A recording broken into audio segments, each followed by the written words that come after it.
Some people call me a diversity expert. I'll be honest with you, I don't know if I'm a diversity expert. Why do I say that? In large parts because I don't know what a diversity expert is supposed to be like. There's no university on the face of the earth where you get a PhD in diversity. There's no list of criteria that says if you do these things and you know these other things, you're now a diversity expert. Nothing like that. If I'm an expert in anything, it's around human behavior. And I more consider myself a student of human behavior.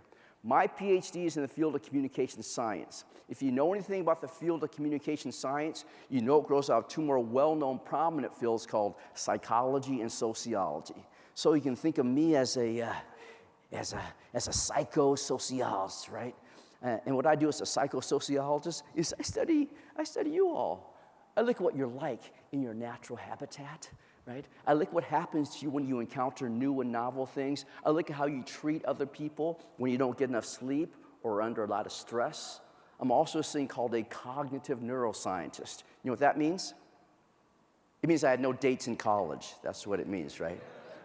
No, it just means I'm a geek who studies the brain. My particular branch of neuroscience has been labeled social neuroscience. So I look at how the brain responds in social settings when other human beings are around. I look at how others' behaviors, their words, their actions impact and actually shape our brain over time, and then how our brain influences us to act when we're around other people. The coolest thing I find in social neuroscience is what we'll explore in part during my talk today. That cool thing is this. The human brain, our brain, is optimized to perform at its best under two root conditions. And these two root conditions I'm about to give you are what we call necessary, but not necessarily sufficient conditions. So there needs to be some other factors, but these are among the foundational factors, these two factors for sustained optimal performance by the human brain. The two factors, the two conditions are these. Our brain wants to be around other people, condition one, who care about it, condition two. The brain wants to be around other people who care about it. Let's take a quick look at that, and we'll explore it a little further in my talk. Let's take that first condition, that first factor. Why does our brain want to be around other people, or as I like to say, be part of a tribe? Why is that so important to the human brain to be around other people and part of a tribe? What do you think? Survival, exactly. Take a look at this from this perspective. Take us, the human being, compare us to the rest of the animal kingdom. For our size and weight, we are relatively weak and slow. A chimpanzee, half our size, is 3 times as strong as us. That's not even the strongest of the primates. The gorilla, 15 times stronger than us. And Kong, 1,000,000 times stronger than us, right? You take an ant, you drop it from this height, what will it do? Walk away. You take a human being, drops from the equivalent of this height. What will we do? We will not walk away, right? A fawn is born in the wild. How soon before it begins to walk and run? Yes, within minutes it'll be walking within the hour. Most of them will be running. How soon before a human baby walks, parents? Yeah, on average about a year. So you kind of get the idea. We need others to survive. Not only do we need them in the womb, our mom, we need them as soon as we're plopped out of the womb. And not just for a few more minutes, days, weeks, months. We need them for another 25 more years, I'm finding out. I have 4 kids between the ages of 16 and 23. So we need others. We want to be around other people. But have you noticed you can be around other people and also feel very lonely? See, being alone and loneliness are at times two distinctly different things. So not only do you want to be around other people, we want those people to, get this, to value us, to care about us, to hold us in significance. Why is that so important to the human brain to be valued and cared about? What do you think? Safety reasons again, survival reasons. Put yourself back in hostile environments long ago. Let's say you're part of a tribe. The tribe values you, but they don't value you that much. Let's say they value other people in the tribe much more than you. Under those conditions, what happens to you when the tribe starts to run low on food and water? You're one of the first not to get food and water, right? What happens to you when the tribe starts to dabble in sacrifice? You're one of the first to be experimented on, right? So if you're part of a tribe that value you a great deal, that raise the probability of survival. Take those two factors, add a few more factors onto that, sprinkle in a bunch of time, and what you get is this. The brain is hardwired to belong. The brain is hardwired to belong. I'll show you the hardwiring a little later, but for no other reasons, that's why you should be addressing issues of inclusion. Right? And with that said, I value both diversity and inclusion. I value both of them, but I am an inclusion guy first. Because what the research says is if you don't build an inclusive workplace, diversity only makes it worse. When you don't build an inclusive workplace where people get along, collaborate, trust one another, communicate well with one another, diversity, bringing different people and ideas in, only makes it worse. The research says if you have a bunch of different people who collaborate well, who trust each other, who communicate well with one another, they outperform homogeneous groups. But a diverse group that doesn't trust one another, doesn't collaborate, doesn't communicate well, underperforms homogeneous groups. You can do diversity for optics, but that's really all it is if you don't have inclusion, right? I'm an inclusion guy first. And maybe this is the, let me give you my definition of inclusion, and it'll make more sense when I include a few other terms later, but I'll give you a peek at what my definition of inclusion, why certain terms are very important. See, inclusion is the condition where you minimize outsiders and maximize insiders. Inclusion is the condition where you minimize outsiders and maximize insiders. Remember the terms insider and outsider. We'll get to them fairly soon. Now, you seem kind of quiet. I don't know why. Maybe it's the afternoon. Maybe it's because you're leaders. I get a lot of quiet from leaders in big groups. So I need to get you going a little bit. I need to wake up your brain so you can interact more with me. Your brain actually has to be warmed up to process complex information. And as you might imagine, when I talk about neuroscience and the brain, it's going to be some complex information. So I need to wake your brains up. I used to be a college professor. I'd have these 8 o'clock morning classes where students roll in kind of sleepy or kind of drunk, right? And often a combination of both. So I had to wake their brains up. Easy for me as a neuroscientist. I know how the brain works, so what I do is I just give them a simple math problem. Doing a simple math problem in your head will wake up your brain, will get your synapses firing, your neurons going online. So we're going to do a simple math problem. For those of you who are mathophobic, do not worry. It's very easy. It's simple addition. I'm going to give you a series of numbers to add up. Add them up silently in your head, and then when I call out for the answer, yell it out really loudly for all the people around you to hear how smart you are. Because if there's ever going to be a time you're going to get a math problem right, this is the time. It's that easy, okay? So again, simple addition, a bunch of rounded numbers, no decimals, no fractions, very easy stuff. Again, do it silently in your head, not on a piece of paper, so put your pens down, and then when I call out for the answer, yell it out really loudly. Are you all set? Begin with the number 1,000. Put 1,000 into your head. To that 1,000, add 40. Add another 1,000. Add 30. Add another 1,000. Add 20. Add another 1,000. Add 10. What's the answer? 5,000. All right, that tells me your brain is working. Give yourselves a hand. Give yourselves a hand. Come on, come on. Very easy, very good. Now, that tells me your brain is working. Let's just see if your brain is working correctly. Before I had you add 10, you arrived at 4,090. Is that not right?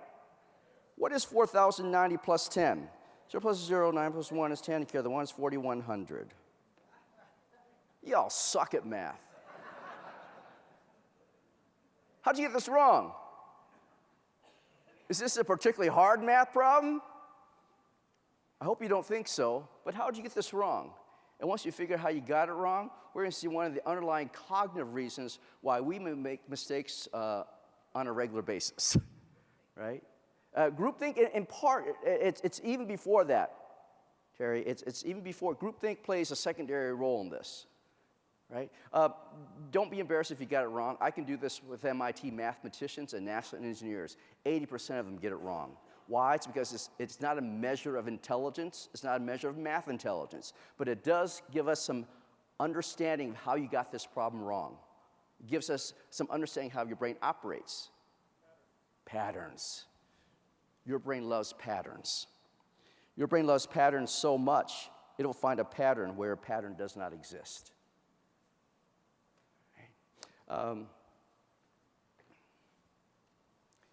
What color is this screen? Everyone say the color out loud. Everybody out loud. Everybody interact, okay? What color is the screen? What color is the screen? What color is the screen? What color is the screen? What do cows drink? They do not drink milk. They drink water. Okay. Your brain will trade accuracy for speed. Your brain trades quality of decision-making for quickness of decision-making. Your brain loves patterns. That's the reason you got it wrong, but the real underlying reason why you got that math problem wrong is that your brain is lazy. Your brain is lazy. It's fundamentally lazy, but it doesn't like to hear it that way. It would rather hear, I'm very efficient. It's like a teenager, right? Not lazy, it's efficient. And laziness, if you want to talk, how many of you have talked about implicit or unconscious bias? Laziness is what I would call the mother of all biases, right? To understand unconscious bias, you have to understand a few things about the brain. First of all, a bias to a neuroscientist is fundamentally neutral. There's nothing wrong with having a bias in and of itself, okay? Bias is neutral. It's a cognitive shortcut the brain takes to conserve energy. A bias is fundamentally a cognitive shortcut the brain takes to conserve energy. Whether a bias can be deemed good or bad, positive or negative, you must first attach it to a goal. Meaning this, if your bias helps you achieve your goal, that's a positive bias or a good bias. If it prevents you from achieving your goal, that's a negative or bad bias. But in and of itself, a bias is neutral. Bias, think of as patterns. Bias is a tendency. Bias is a habit that you have under certain conditions, right? So let's get back to the brain's laziness, and it will help you also understand why it's so difficult to embrace change at times. You have talked a lot about being curious. You've talked about getting out of your comfort zones, of understanding your future customers, to being able to do things differently. Well, you have to understand how your brain likes or dislikes difference, okay? So let's talk a little bit about the brain and how it operates, and to give you some clues on how to address it as you move forward. Your brain operates on this thing called an efficiency principle, which means your brain is always trying to conserve energy. To understand that piece better, you need to know some basic neurobiology. In the average human adult, the brain accounts for about 2% of our body mass, but requires about 20% of our body's energy at any given time. And this is not fake or imaginary energy, it's real energy in the form of glucose. Your brain runs in large part on glucose, on sugars, right? It takes energy, it takes glucose to process information, to think about things. How many of you go to work, do nothing really physical all day, but come home completely exhausted? Yeah, thinking requires energy. But with that said, you cannot lose weight by thinking really hard. Okay, you can't get to that point. Okay? For its size and weight, it uses a disproportionate amount of energy. Do you know how much energy your brain is using right now? Any second, anytime I ask you? It's about 30 to 40 watts of energy. Your brain is burning about 30 to 40 watts of energy, right? So it takes energy to process information. Let me ask you something. In which one of these environments does your brain has to process more information? In new or familiar environments? Which one do you think your brain has to process more information? New. So it has to process more information in new environments. If your brain is always trying to conserve energy, which one of these environments will it prefer? Your brain prefers familiarity. Guess why at least from a neuroscience perspective, guess why you hang out with people who are like you? Guess why you hang out with people who have the same beliefs and attitudes you do things very similarly to you, right? Because see, if I hang out with people like me, I kind of know their pattern because I know what I'm going to do. I don't have to try to figure out what they're going to do. If I hung out with people who are not like me, then I'd have to spend a lot of time trying to figure out what they're going to do, and that takes a lot more energy. Does that make sense? Right? Very simple from a neuroscience perspective, right? Your brain loves the familiar. That's why it's so hard for you, so hard for us to break out of old patterns. And your brain loves patterns. Your brain loves patterns. Let me introduce a couple of simple terms that we will use to describe the operation of the brain. Oh yeah, before I do that, let me do another one with you. Say this word out loud with me 10 times, I'll ask you answer, okay? Everybody participate. Say it out loud 10 times with me, I'll ask you answer. Ready? Many of you are going, okay, tricky Asian guy, I'm gonna get you now, right? Okay, ready? Here we go. Joke. I'm not hearing you. Come on, say it out loud. Joke. What do you call the white part of an egg? What color is the yolk? It's yellow, right?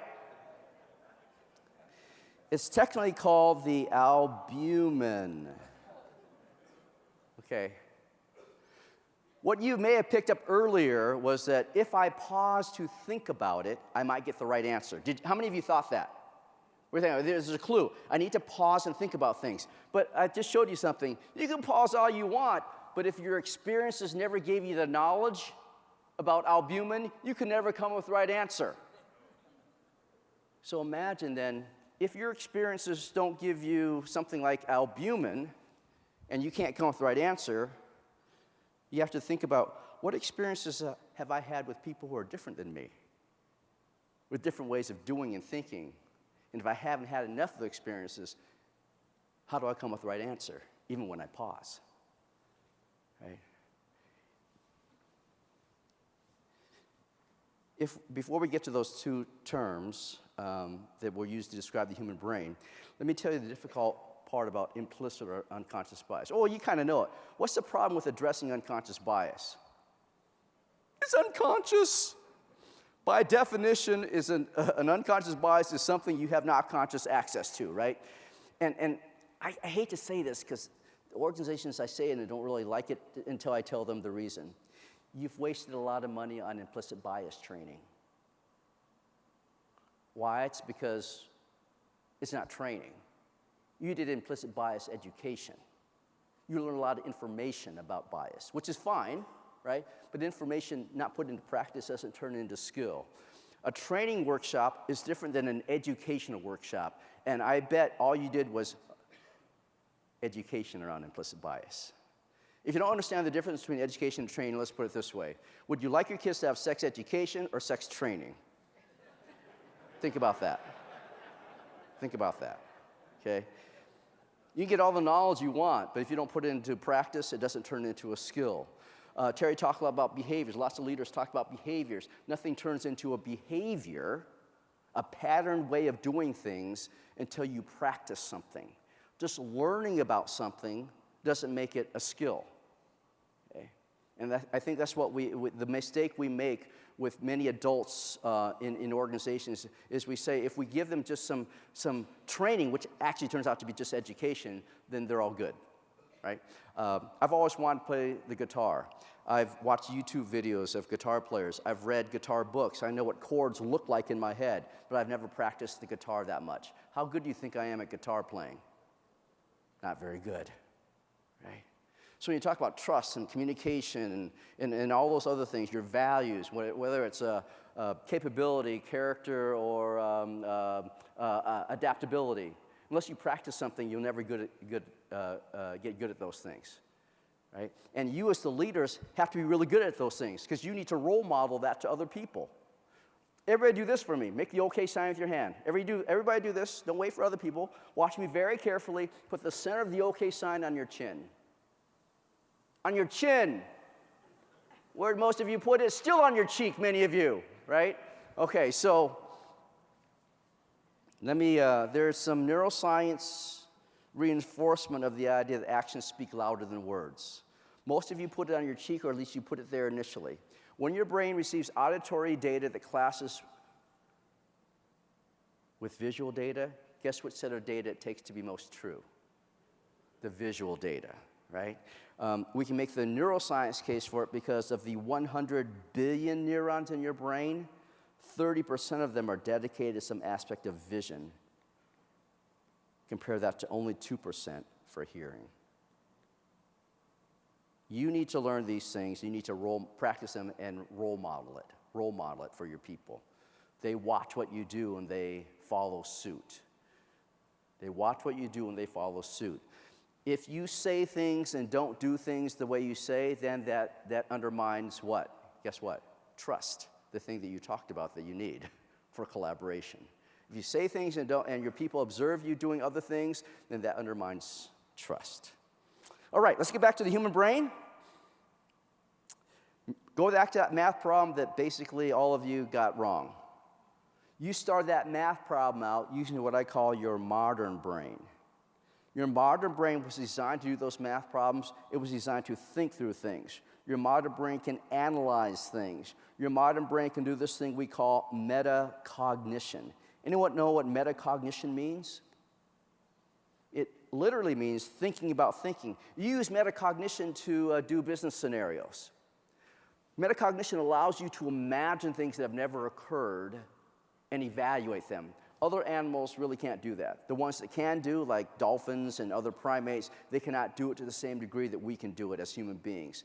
Metacognition not only allows us to live in the present, in the moment, but we can live in the future and also in the past. Other animals are always basically living in the present, right? Well, you started that math problem out using this modern brain that can think and analyze and do metacognition. But once you find a pattern, oftentimes what you do is you move into what I call your ancient brain. Your ancient brain was not designed to think through things. It was not designed to analyze things. It was designed to quickly react to things without thinking. It's what led, once you find a pattern, it's what led you to get all those other things wrong that I made you look stupid on, right? Oh yeah, by the way, how many of every animal did Moses bring onto the ark? Moses brought no animals onto the ark. That'd be Noah. Your brain trades accuracy for speed. Okay. So remember modern and ancient. And here's the deal. When you talk about certain behaviors you're teaching people that you want people to engage in, they need to practice those behaviors a lot. Because if they don't, they resort to what they've always known. Okay? You are very different. You are a very different person under normal circumstances than you are under stress, when you don't get enough sleep. So the expectations that leaders, all of you talk about, you can expect those, but you tend to have those conversations when everybody's kind of calm and mindful. The question is, how are they under everyday situations?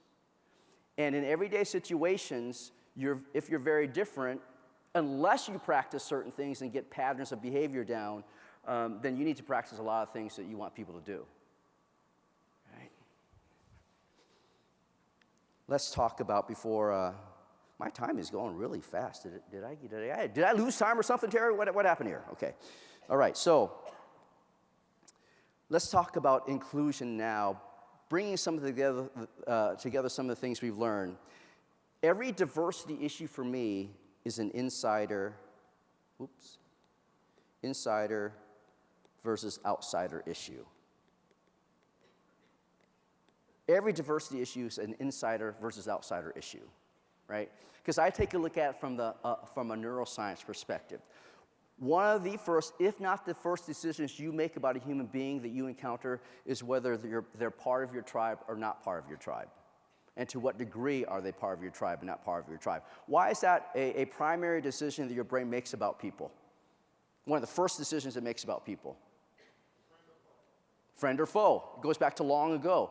Long ago, it was about physical safety. Today, for most of us, if not all of us, more often it's about psychological or social safety. But it's still in us. The first decision you make is, are you part of my tribe or not part of my tribe? And that decision has ultimate decisions and impacts ways you think about people after you make that first decision. Meaning this, an insider and an outsider can do the very exact same thing, but you'll give different reasons for why they do those things because of their insiderness or outsiderness. Let me give you an example of what I call insider bias, okay? And remember, the mother of all biases is the desire to conserve energy by the brain. It will take shortcuts, okay? Let me give you an example, insider-outsider bias. Insider bias. As I told you, my Michigan State Spartans won the Big Ten tourney. Anyone know who we played? University of Michigan. Okay, so first of all, if you look at my car, on the license plate, there is a green S on my car. It stands for state. In fact, if you look at all the cars in our household, there's a green S on the license plate. It tells everybody that my family, we are loyal citizens of Spartan Nation. We are good people, right? Other people in my state of Michigan, other very bad people in my state of Michigan, they have a blue M on their license plate. They're a University of Michigan Wolverine. And anytime anybody drives by me with a blue M on their license plate, they cut me off. They veer right in front of me because that's what those people do. They're genetically encoded to treat other people poorly. They are animals. Wolverines is in their name. How could they not be, right? But here's the deal. If a person with a green S on their license plate drives by me and cuts me off, I'll probably say, they didn't see me. Now, I just gave you an example of how an insider and an outsider can do the exact same thing. But we give the benefit of the doubt to the insider. We look warily, cautiously upon the outsider, much more critical of the outsider. See, the outsider, the Wolverine, why did they cut me off on the road? It's because they're idiots. That's actually true, okay?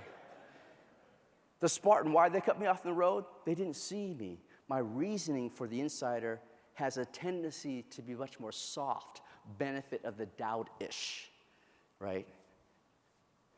An outsider's on welfare. Why is the outsider on welfare? It's because they're lazy. We all know that, right? Why is an insider on welfare then? Bad luck, poor economy, right? But let me point something out. That's usually your ancient brain making the quick decision, the quick snap judgment that you can't stop. You cannot stop the quick snap judgment. But what can you do that might be helpful? Pause. You might pause and go, and if you pause, you might go down this thinking path. You might go, well, let me ask you, how many of you have ever heard stories of these so-called outsiders? Some of them in our world, some of them in our society work very hard and get nowhere. Ever heard those stories? Yeah. How many of you know insiders who are downright lazy?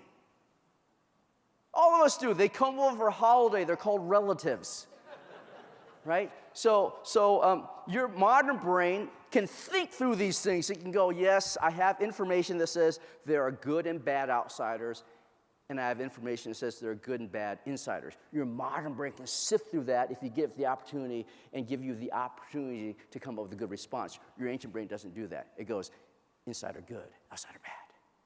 Insider good, outsider bad. Let me show you how it plays out in promotions, as the research suggests.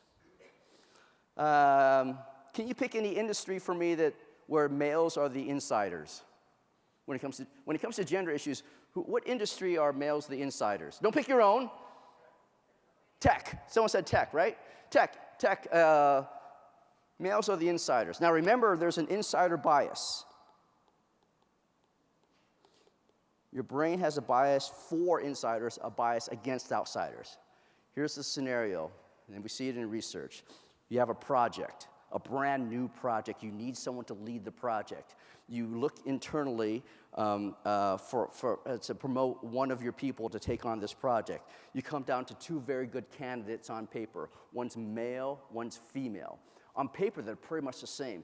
Pretty much the same skill sets, pretty much the same experiences, but neither has had direct experience with this particular project. This is what tends to happen, as the research suggests. For the male insider, we go, wow, you have lots of experiences and talents. You've never led a project like this or been part of a project like this. Let's give you a chance, see what you can do. For the outsider, the female, we go, well, you have a lot of experiences and talents, but you've never led or been a part of a project like this. Why don't you go get more experience and come back and reapply? That's what happens, the research suggests, when it comes to insider bias. You can apply it to gender, to race, to experience, whatever it is. we tend to have this positive bias towards insiders and a negative bias towards outsiders, all things being equal. It doesn't mean we dislike or hate the outsider. It just means sometimes we give the benefit of the doubt to the insider.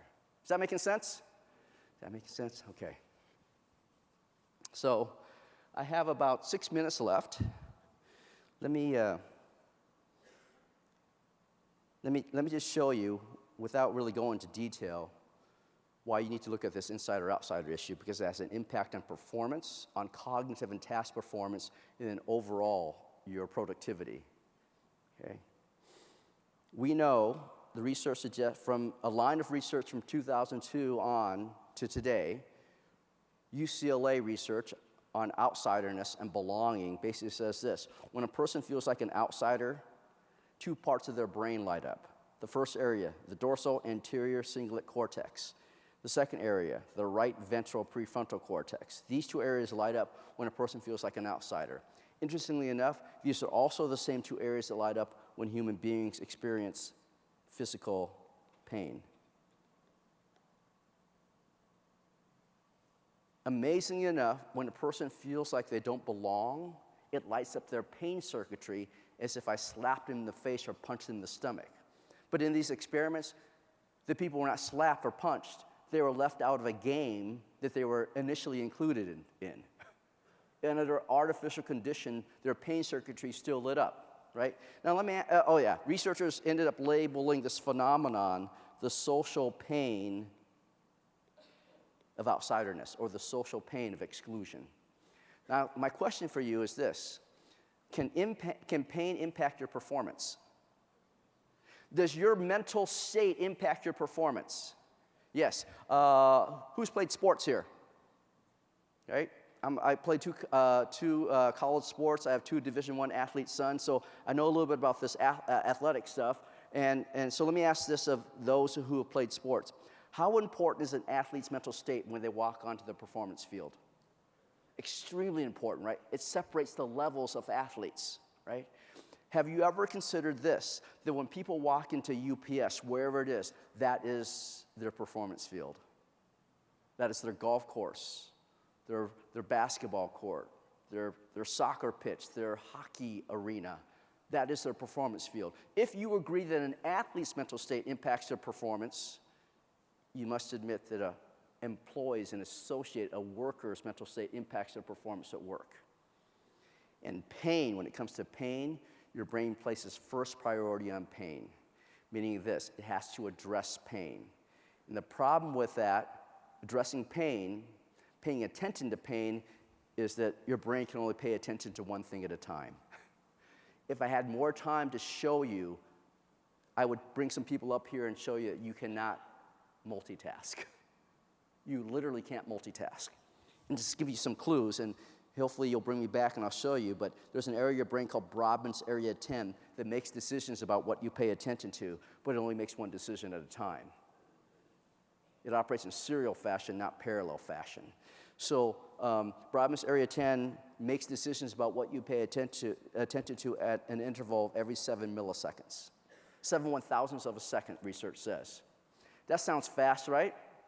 Do you have anything to relate it to know how fast it is? Everybody blink your eye. When you blink your eye, that takes you 350 milliseconds. Robbins area 10 is making decisions about what you pay attention to 50 times faster than you can blink your eye. And it's doing it often in the background without you knowing, right? So when you believe you're multitasking, you're actually fast toggling, right? Now, if the tasks are simple and easy, you can fast toggle and it appears as if you're multitasking. But if they're hard or complex, or if they're emotionally damaging, in a sense, you can't multitask or quote-unquote multitask, toggle very quickly, right? Let me give you a scenario. How many of you have ever been in a meeting? I know it never happens here, but recall past experiences at other organizations, okay? How many of you have ever been in a meeting where you were made to be small by a leader? You were yelled at, you were made fun of, whether it was intentional or not. How many of you have ever been in a meeting where you were made to be small or embarrassed? How many of you? Okay? So according to the science, now your pain circuitry is lit up. Now your brain has to pay attention to the pain, right? It fast toggles, pain, work, pain, work. When you leave the meeting, go back to your office, could you just go straight into working and have no distractions? What were you thinking about right after the meeting when you got back to your office? Why did they treat me that way? That's a first priority of your brain, because your brain's trying to assess, do I still belong? It still goes into ancient brain mode, am I safe? So when you look at inclusion, exclusion issues, those are social or psychological safety issues. You work on safety here, don't you? With your folks, right, all the time. You made it part of the culture. Think of this, inclusion as a psychological safety issue. Let's take a quick look at how much this costs the organization. Can somebody, sir, somebody in the front row have their calculator out, a phone? Sir, your name is? Scott. Scott, pull out your calculator. We can do a quick estimate of how much this impacts productivity in dollar terms by multiplying 4 numbers together, okay? Let's not take UPS, but let's just take an example organization. ABC, right? ABC, you're going to multiply 4 numbers together. First number, the number of employees in ABC, let's say 1,000 employees at ABC, okay? Let's say the average annual salary with benefits at company ABC is $75,000, right? But this next one I'll give to you. You tell me. If I were to do a one-item survey across all of UPS and ask one question, and the question was this: do you feel like an outsider at this moment? What percent of the UPS population would say yes? What do you think? Give me a number. Give me a percentage. 30, 60, 30. Let's say 30. Okay, so outsider. Now, are you still going to, do you still agree with me? So the next number is 0.3. Next question is, how much does outsiderness and social pain impact performance? Would you agree that it impacts performance? Okay, let's put it in these terms. When you don't feel like an outsider, you can produce 10 widgets an hour. When you feel like an outsider, how many widgets an hour are you producing? 5. Let's say, so next number is 0.5. So performance hit is 0.5, or actually negative 0.5. When you multiply those 4 numbers together, you get a rough estimate of how much it costs you in productivity, at least ABC. What is that number, Scott? What? This is not a trick. No, it's not 5,000. The answer is not 5,000. $11+ million in productivity costs. But you don't see it because it's a hidden cost. No organization I know has the social pain of outsiderness as a line item on the expense side of the ledger. When it comes to insiderness and outsiderness, we navigate insiderness and outsiderness throughout the day, throughout the week, through our life. We're not always an insider. We're not always an outsider. We navigate it. Your job in building an inclusive workplace as leaders is to build one where insiderness is maximized and outsiderness is minimized. And then before I go, let me give you a clue as to what the real problem you're addressing. Diversity is not the problem you're addressing. Really, inclusion and exclusion is not the real problem you're addressing. And let me put it in these terms. My son plays golf. He's a Division I golfer. Taught him everything he knows. 0 handicap, hits a 2-iron 270. Okay, taught him everything he knows. For those of you who play golf, that's pretty good. You know that, right?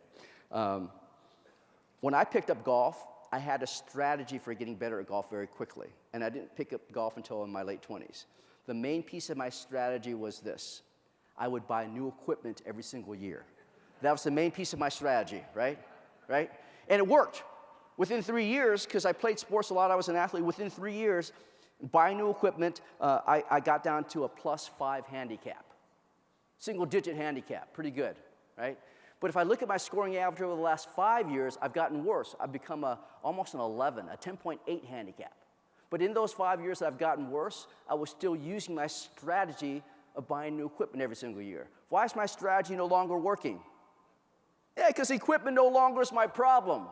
It's not enough practice, right? With that in mind, let me make this statement. And any engineers in the room, you will like this, any engineers? See, when you address the wrong issue, you rarely arrive at solutions for the real problem.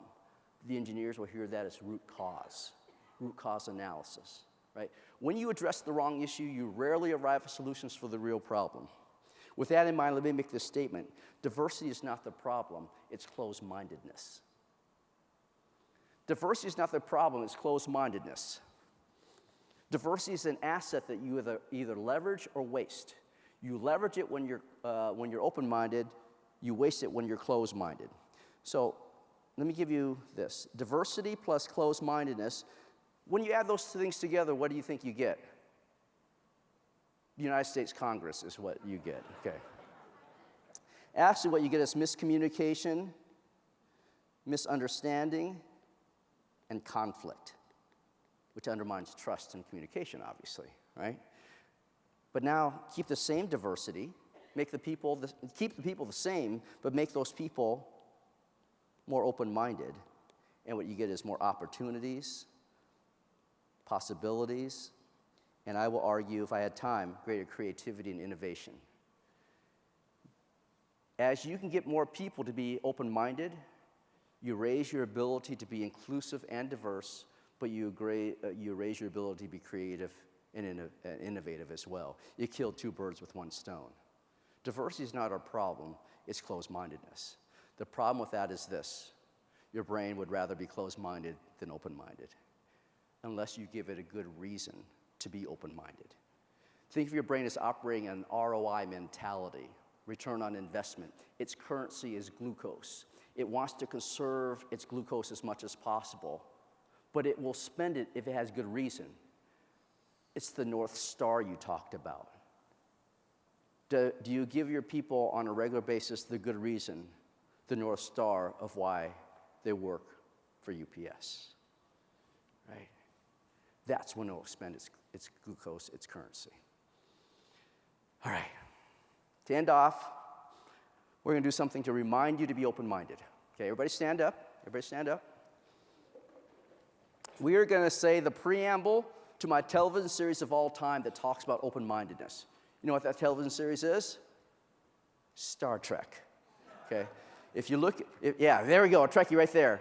Star Trek was all about being open-minded, all about getting out of your comfort zone, right? It's about being an explorer. The great attribute of an open-minded person is curiosity. Star Trek was about curiosity. So we're going to say the preamble to Star Trek to end this, to remind you to be open-minded. Everybody make the Vulcan peace sign. Everybody make the Vulcan peace sign. Look around you. Look around you. If somebody's not making the Vulcan peace sign, take your Vulcan peace sign and slap them upside the head for me. Right? Right? Okay. So here we go. Repeat after me. Here we go. And we'll use the next generation version ending because it's more gender inclusive. No one has gone before instead of no man has gone before. Okay, here we go. Space. The final frontier. These are the voyages of the Starship Enterprise. Its ongoing mission to explore strange new worlds,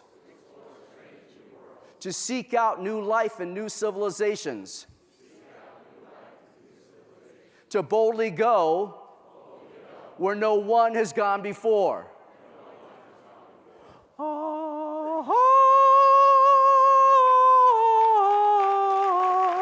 Thank you for your time, everyone.